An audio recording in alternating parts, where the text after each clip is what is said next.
Salutations everybody, it is Maddie here, and as always I hope this video finds you well. In this week's side quest, I want to focus on Insomniac's Spider-Man PS4, which is being remastered for PS5 in what I would consider a questionable handling by PlayStation. I want to emphasize my wording there.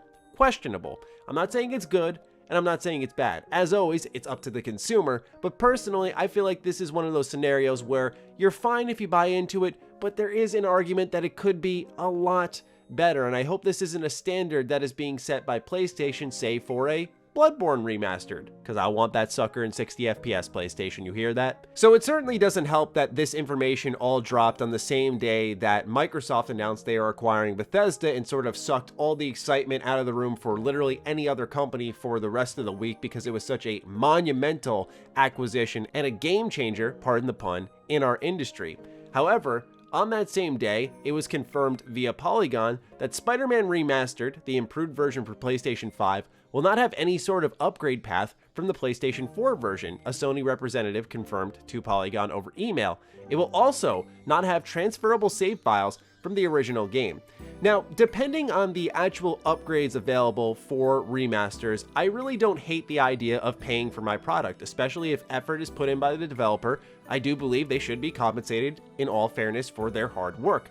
With that being said, I don't understand the idea of why save files can't be transferable. As someone who 100%ed the entirety of Spider-Man PS4, I would love to carry all that over and experience some of the new suits that the remaster is offering and sort of be done with it. I don't want to put in a whole playthrough just for that, I'm going to be real. The article continued with one of the most hilarious write-ups I've ever seen. The Sony representative told Kotaku originally that Marvel Spider-Man Remastered is an enhanced version of Marvel Spider-Man and is included as part of Marvel Spider-Man Miles Morales Ultimate Edition for the PlayStation 5. In addition, players who purchase Marvel Spider-Man... I'm done reading this. You get the point. That lots of Marvel Spider-Man here. Now, the vibe I got from this, albeit hilarious, yet somewhat informative write-up here, is that PlayStation is really pushing the idea that you've got to pay for this remaster. So let's take a look at the PlayStation blog post, everything that's coming to the remaster, and then give our opinions, because what else is the internet for? Let's talk about graphical updates, says Insomniac.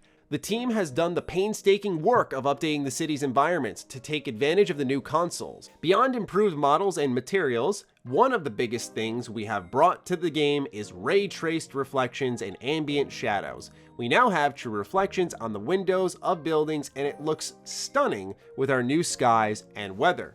But it's not just the environments. Our characters have also gotten a huge upgrade. From higher fidelity skin, eye, and teeth shaders to individually rendered strands of hair, the new tech and detail brings our characters and their performances to new life.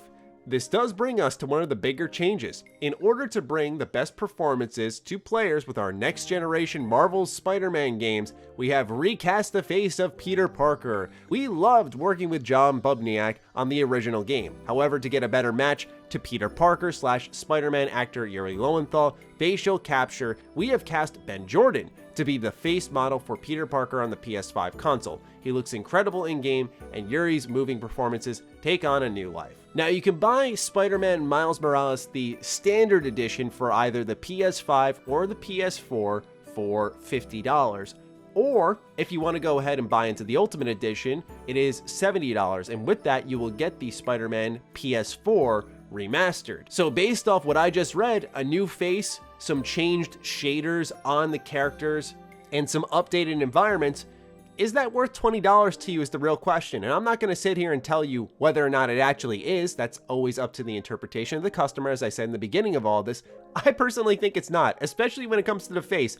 I was not asking for that face. I'll be real with you guys. Am I one of the people who has their day completely ruined over this? No, but I think that there is a suspicious reason why PlayStation is really pushing this with just saying, hey, it's backwards compatible, but you're not going to get that free upgrade. Spider-Man PS4 missing from the entire PS Plus collection of games that will be available at launch. Somehow God of War is there, but not one of their most popular exclusives, Spider-Man PS4. They are doing all they can to really subtly emphasize that this is more than it seems and that you should be paying for it. Furthermore, you can't buy the remaster separately. You're either paying $50 and then eventually $20 for the remaster, or $70 at launch to get both of them, and it'll come as a digital voucher. And I think that forced packaging of taking a already existing Spider-Man game and then making it only available through upgrading that version of the game to unlock the Spider-Man PS4 remaster is a bit of a head scratcher. I mean, how does PlayStation not benefit from saying, here's a separate store listing and it's 20 bucks? People will eventually flock to that at some point in time, right? It is a good option to have for consumers, but inherently limiting it, I think it's just a bad choice, and once again is poor handling. Is it the end of the world? No. Should you go out and cancel your PS5 pre-order over it? No. But I look at the amazing catalog of games that PlayStation has, and if they're going to take these subtle upgrade paths of really overselling the environments, which do look beautiful, but is it enough for me to pull out 20 bucks? Not really, man. The 60 FPS, it's super nice. IGN posted some gameplay. You guys can see it looks fantastic, but personally for me, I worry about this less because of the Spider-Man PS4 to PS5 remaster, and more so because of the potential of a Bloodborne or a God of War, and what happens with those games down the line if this is the path they take. Is this a one-off just to help bolster some of those launch software sales? It's going to be very interesting to see how it develops. I don't know if I have a popular opinion on this. I probably don't, quite honestly, but for me, I'm not trying to make a big deal out of something that for a lot of folks isn't a big deal. It's just my 2 cents on the matter, and I wanted to share it in this video here today. So I'm looking forward to reading the discourse in the comments down below. Be kind to one another, and I'm looking forward to reading it. Other than that, I will catch you guys in my next CLS video. Hope you enjoyed, and I'll talk with you soon. Stay sexy, stay active. I love you all. Peace.